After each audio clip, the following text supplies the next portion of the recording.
উন্নয়ন কেন্দ্র কমিটি।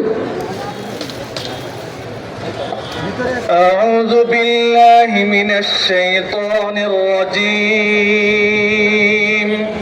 بسم الله الرحمن الرحيم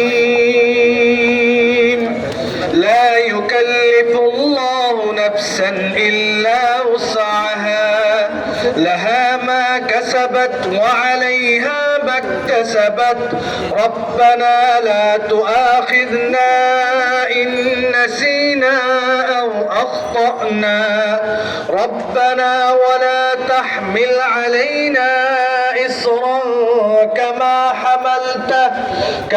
حملته على الذين من قبلنا ربنا ولا تحملنا ما لا طاقة لنا به واعف عنا واغفر لنا وارحمنا أنت مولانا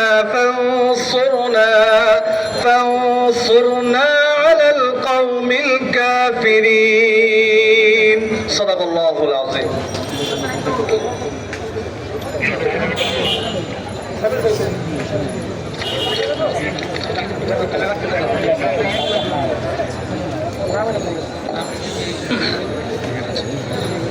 السلام عليكم ورحمة الله وبركاته.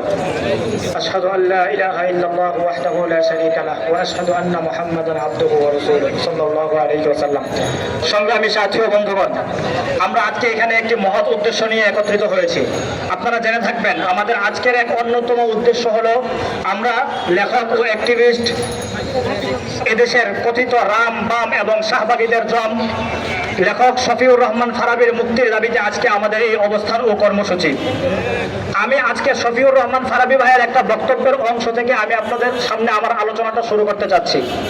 শফিউর রহমান ফারাবী ভাই খুব দুঃখ ভরা মন নিয়ে ব্যথিত হৃদয়ে আমাকে একটা কথা বলেছিলেন, এদেশে যত অপরাধ সংগঠিত হয় সব অপরাধের কেবলমাত্র মামলা হয় একটা, কিন্তু আমি শফিউর রহমান ফারাবী এতই হতভাগা যে আমার বিরুদ্ধে এক অভিজিৎ রায়ের হত্যা মামলা হয়েছে 3টা।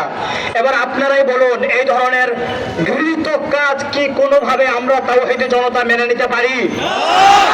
আমি আপনাদের সামনে আরো স্পষ্ট করতে চাই, অভিজিৎ রায়ের যে হত্যাকাণ্ড ঘটিত হয়েছে সেখানে শফিউর রহমান ফারাবীর হাত আদতে আছে কি না সেটা আপনারা ইতিমধ্যে আমি আপনাদের সামনে সুস্পষ্ট করব ইনশাআল্লাহ।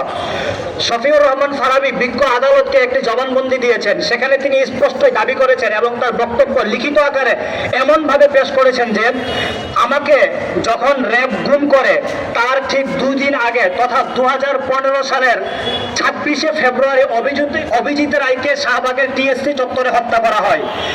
এর 2 দিন পরে যখন আমাকে গুম করা হয় তথা 28শে ফেব্রুয়ারি 2015 সালে তখন আমাকে গ্রেফতার করে সিলেটের বন্দর এলাকা থেকে র্যাব তাদের সাংবাদিক সম্মেলনে বিভিন্ন মিডিয়াকে ডেকে এনে বলে আমাকে গ্রেফতার করা হয় যাত্রাবাড়ি এলাকা থেকে, অথচ আমাকে গ্রেফতার করা হয়েছিল সিলেটের বন্দর এলাকা থেকে।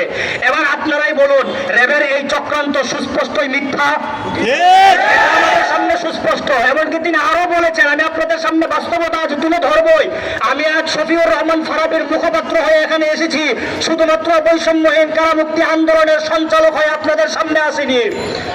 তিনি আমাকে আরো বলেছেন, এমনকি তার ওই জবানবন্দি লিখিত আকারে আমি চাইলে আপনাদেরকে এভিডেন্স এবং এই মিডিয়াকে দিতে পারবো। তিনি বলেছেন, যদি এই দেশের মিডিয়া কিংবা এই দেশের বিজ্ঞ আদালত চায় তাহলে আমার 2টো পার্সোনাল নাম্বার আমি আপনাদেরকে দিব, সেটা আপনারা ট্র্যাক করলেই দেখতে পারবেন 2015 সালের পুরো ফেব্রুয়ারি মাস, 26শে ফেব্রুয়ারি তো আমি তো কোনোভাবেই টিএসসি চত্বরে যাইনি, বরং পুরো ফেব্রুয়ারি মাস আমি সিলেটের বন্দর এলাকায় আমার ভাড়া বাসায় কাটিয়েছি। তাহলে এখান থেকে এটা স্পষ্ট বোঝা যায় যে ব্যক্তি পুরো ফেব্রুয়ারির 1 মাস ধরে ঢাকায় আসেনি, সিলেটের বন্দর এলাকা থেকে সেই ব্যক্তি কিভাবে অভিজিৎ রায়ের হত্যাকাণ্ডে জড়িত থাকতে পারে সেটা কোনোভাবেই এই দেশের আপামর জনতা মানতে পারে না। আমি আপনাদের সামনে আরো একটা ব্যাপার স্পষ্ট করতে চাই, উনি আরো বলছেন, এমনকি তিনি আদালত ও বিজ্ঞ বিচারকদেরকেও পর্যন্ত বলেছেন, এদেশের শাহবাগী রাম বাম আমার নবী এবং ইসলামের বিরুদ্ধে কলম ধরে এদেশ পাড়ি দিয়ে ইউরোপে গিয়ে বাড়ি পর্যন্ত করে ফেলে, আর আমরা ইসলামের পক্ষে লেখালেখি করে নবীর ইজ্জতের পক্ষে লেখালেখি করে কোন ধরে আমাদেরকে কারাগারে প্রকোষ্ঠে নিক্ষিপ্ত হতে হয়, এই জবাব দিয়ে দেশের আদালত দিতে পারবে?